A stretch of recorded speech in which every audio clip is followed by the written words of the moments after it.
এই রেসিপিটা আমি বাড়িতে যতবারই বানিয়েছি, ভাতের হাঁড়িতে চালটা একটু বেশি করেই নিতে হয়। মাছ মাংস কিছুই লাগবে না, শুধু ডিম দিয়েই এক থালা ভাত নিমিশেই শেষ হয়ে যাবে। চলুন তাহলে চটপট করে রেসিপিটি বানানো শুরু করা যাক। প্রথমে একটি কড়াই গ্যাসের ওভেনে বসিয়ে দিয়ে পরিমাণ মতন তেল নিয়ে নিয়েছি। দিয়ে দিচ্ছি দুটো মিডিয়াম সাইজের পেঁয়াজ বাটা। পেঁয়াজ বাটাটাকে বেশ একটু লালচে লালচে করে নাড়াচাড়া করে ভেজে নিতে হবে। যখন দেখবেন বেশ ভালোভাবে লালচে হয়ে ভাজা হয়ে এসছে, এবার দিয়ে দেবো আমি 1 চামচ আদা রসুনের পেস্ট। ঝালের জন্য এখানে আমি 2-3টে কাঁচা লঙ্কা কুচো করে দিয়ে দিয়েছি। আপনারা চাইলে কিন্তু এটা পেস্ট করেও দিতে পারেন। এবার আদা রসুনের কাঁচা গন্ধটা যাওয়া পর্যন্ত নাড়াচাড়া করে নিতে হবে। তারপর দিয়ে দিচ্ছি দুটো মিডিয়াম সাইজের টমেটো পেস্ট। আবারও বেশ ভালো করে নাড়াচাড়া করে নেব। টমেটো থেকে যতক্ষণ না পর্যন্ত তেল ছেড়ে আসছে ততক্ষণ কিন্তু ভালো করে কষিয়ে নিতে হবে মশলাটাকে। এই সময় দিয়ে দিচ্ছি আমি স্বাদ মতন লবণ। ভালো করে এবার নাড়াচাড়া করে নিচ্ছি। হাই ফ্লেমে ভালো করে মশলাটাকে কষিয়ে নেব। যখন দেখবেন টমেটোটাকে বেশ ভালোভাবে তেল ছেড়ে এসছে, দিয়ে দিতে হবে কিছু গুঁড়ো মশলা। 1/2 চামচ ধনের গুঁড়ো, 1/2 চামচ জিরের গুঁড়ো, 1/2 চামচ দিয়েছি হলুদের গুঁড়ো, আর 1/2 চামচের একটু বেশি দিয়েছি আমি এখানে কাশ্মীরি লাল লঙ্কার গুঁড়ো। এতে রঙটা কিন্তু বেশ ভালো আসবে। দিয়ে দিচ্ছি মশলা ধোয়া বাটির জল সামান্য, তাহলে মশলাটা কিন্তু পুড়ে যাবে না। আর গ্যাসের আঁচটা কিন্তু এই সময় মিডিয়াম করে দিতে হবে। ভালো করে দেখুন মশলাটাকে আমি কষিয়ে নিচ্ছি। একবার এইভাবে রেসিপিটা বানিয়ে দেখুন। বানানো এতটাই সহজ যে আপনারা অন্য কোনো রকমভাবে আর ডিমের রেসিপি বানাতে চাইবেনই না। কোনো রকম না ভাজা না সিদ্ধ করা, কোনো ঝামেলাই নেই এই রেসিপিটা বানাতে। আর খেতেও কিন্তু দুর্দান্ত হয়। মশলা থেকে ভালোভাবে তেল ছেড়ে আসলে দিয়ে দিচ্ছি এখানে আমি 1 চামচ টক দই। সামান্য জল দিয়ে ভালো করে ফেটিয়ে রেখেছিলাম, সেটা দিয়ে দিচ্ছি। আর সামান্য একটু জলও দিয়ে দিলাম বাটিটাকে ধুয়ে। টক দই দেবার সাথে সাথে কিন্তু গ্যাসের আঁচটা একদম লো করে দিতে হবে।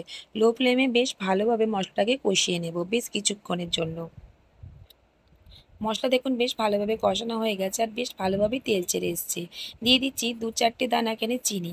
তাহলে কিন্তু বেশ স্বাদটা ব্যালেন্স করবে। যদি আপনারা দিতে না চান সেক্ষেত্রে নাও দিতে পারেন। যেহেতু টক দই আছে, চিনিটা দিলে কিন্তু স্বাদটা বেশ ব্যালেন্স হবে। ভালো করে নাড়াচাড়া করে দিয়ে দিচ্ছি পরিমাণ মতন জল। এখানে খুব বেশি জল দেওয়ার দরকার নেই। এই রেসিপিটি বানানো যতটাই সহজ আর খুব তাড়াতাড়ি কিন্তু বানানোও হয়ে যায়। আর এক পদেই কিন্তু এক থালা ভাত নিমিষে শেষ হয়ে যাবে। যখন দেখবেন হালকা একটু ফুট চলে এসছে, এবার এইভাবে আমি এক একটা ডিম ফাটিয়ে দিয়ে দিচ্ছি। গোটা গোটাই এইভাবে ডিমগুলো দিয়ে দেবেন। কোনো রকম কিন্তু ছেড়েও যাবে না বা ভেঙেও যাবে না, কোনো অসুবিধাই হবে না। এইভাবে একবার রেসিপিটি বানিয়ে দেখতে পারেন বন্ধুরা, খেতে কিন্তু ভীষণ ভালো লাগে। গ্যাসের আঁচটা কিন্তু একেবারেই লো করে দিয়েছি। একটা ডিম কোনো কারণে ভাঙবার সময় কিন্তু এটা ভেঙে গিয়েছে, তাতে কিন্তু কোনো অসুবিধা নেই, তাই আমি আস্তে আস্তে সাইডে দিয়ে দিয়েছি। তবে গোটা গোটা কুসুমগুলো থাকলে কিন্তু বেশ ভালো হয়। তো এইভাবে আমি কিছুক্ষণের জন্য 1 মিনিট মতন ঢেকে রান্না করে নিয়েছি লো ফ্লেমে। তারপর আবারও আস্তে আস্তে নাড়াচাড়া করে এপিট ওপিট করে উল্টে দিতে হবে। বন্ধুরা, আমার রেসিপি যদি আপনাদের ভালো লাগে অবশ্যই একটা লাইক করে দেবেন। আপনাদের একটা লাইক পরবর্তী রেসিপি বানাতে আমাকে অনেকটা মোটিভেট করে। গ্যাসের আঁচটা কিন্তু এই সময় লো করেই রেখেছি। একে একে আমি ডিমগুলোকে উল্টে দিচ্ছি। যেই ডিমের কুসুমটা ভেঙে গিয়েছিল সেটাও কিন্তু আস্তে করে উল্টে দিলাম।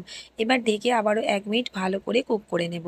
দেখুন যে ডিমটা ভেঙে গিয়েছিল সেটাও কিন্তু কোনো রকম উল্টাতে অসুবিধা হয়নি কিংবা ভেঙেও যায়নি। এখানে কিন্তু রেসিপিটা একেবারেই তৈরি হয়ে গেছে। আর খুব কম সময়ে কিন্তু বানানোও হয়ে যায়।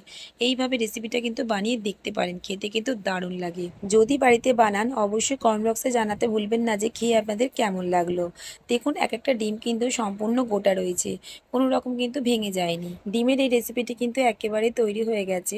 আমি কিন্তু খুব বেশি গ্রেভি কমিয়ে নিইনি। আপনারা চাইলে কিন্তু গ্রেভির পরিমাণটা আরেকটু কমিয়ে নিতে পারেন। এখানে সবশেষে দিয়ে দিলাম আমি ধনেপাতা। সামান্য একটু গরম মশলা গুঁড়োও দেওয়া যেতে পারে। রেসিপি কিন্তু একেবারেই তৈরি হয়ে গেছে। ভাত, রুটি কিংবা পরোটার সাথে খেতে কিন্তু অসাধারণ লাগে। মাছ মাংসের তো কোনো প্রয়োজনই পড়বে না, পাতে যদি এই রেসিপিটি থাকে। এক পদেই কিন্তু এক থালা ভাত নিমিষেই শেষ হয়ে যাবে। আপনি যদি আমার চ্যানেল নতুন বন্ধু হয়ে থাকেন অবশ্যই আমার চ্যানেলটিকে সাবস্ক্রাইব করে নেবেন। আর পাশে থাকা বেল আইকনটি প্রেস করে দেবেন। নতুন ভিডিওর আপডেট সর্বপ্রথম আপনাদের কাছেই পৌঁছে যাবে। যদি ভিডিওটি আপনি ফেসবুক পেজ থেকে দেখে থাকেন পেজটিকে ফলো করে নেওয়ার অনুরোধ রইল। আজকের মতন তাহলে এই পর্যন্তই।